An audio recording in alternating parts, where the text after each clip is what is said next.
Catch up time. I know I said I'd do these once a month, but here we are. Saw 3 was released in 2006, directed by Darren Lynn Bousman, starring Tobin Bell, Shawnee Smith, and Angus Macfadyen. And like I said, I was supposed to review one of these each month leading up to October, but my life got super busy. I had other stuff to talk about. So we're going to be playing a little bit of catch up in the middle of another review series I'm already doing. Yeah, starting off with the good here. There's actually a lot that I really like about this movie. This is probably my favorite sequel of the series. I'd have to rewatch some of the later sequels, but first of all, you have Tobin Bell as John Kramer, and he's always been the consistent best part of this franchise. Um, I just really love the way he plays the character and we find out more about his past throughout flashbacks after this movie, and I just really love John Kramer. No, I'm not one of those fucking weirdos who thinks that he had a point or something like that.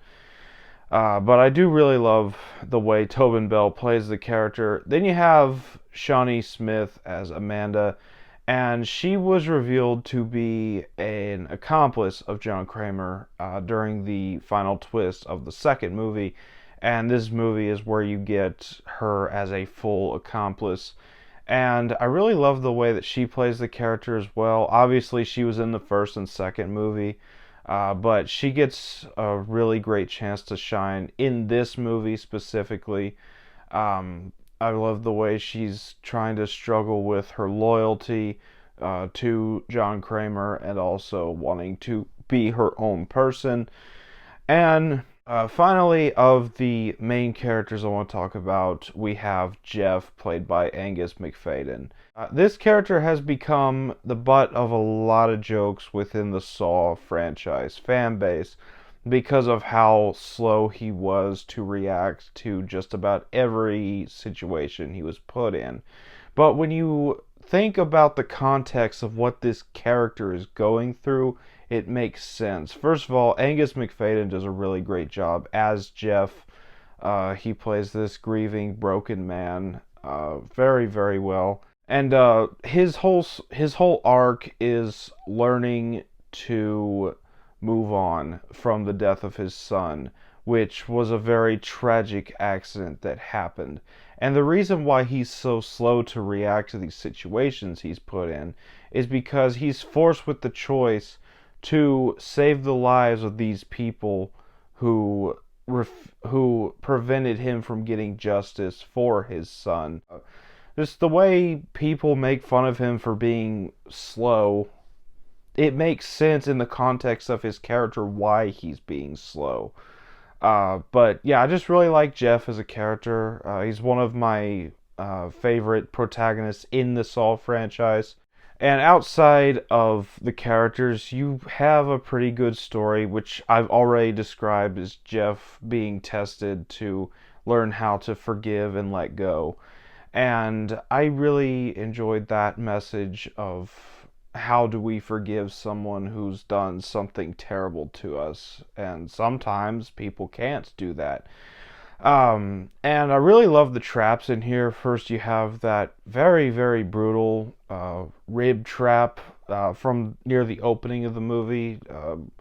Just such a great trap. Absolutely brutal, disgusting. One of my favorite traps of the series.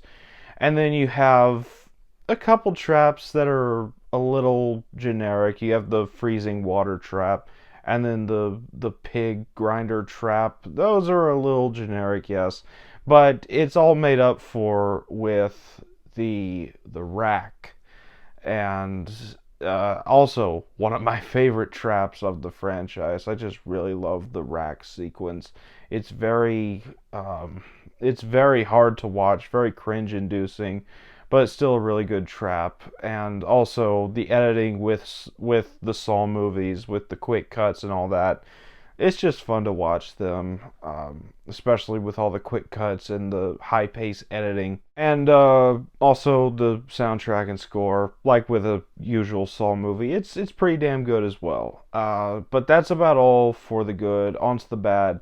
And there's also a couple things that I'm just not a fan of. First of all, the runtime of this movie is nearly 2 hours long, and we're used to Saw movies only being about an hour and a half these days, so going back through this one, some parts it does feel like a little bit of a chore to get through the extra 20 minutes. And also the whole B plot with Jeff's wife having to perform brain surgery on John, it wasn't terrible, it just took away from the better plot of the movie with Jeff trying to uh, save these people. I just preferred the Jeff storyline over the Lynn storyline. But that's about all for the bad. On to the final thoughts. I do really enjoy Saw 3. Like I said, it's one of my favorite sequels in the franchise. Saw 3 is just a really great horror slasher, and I'm going to give it an 8 out of 10.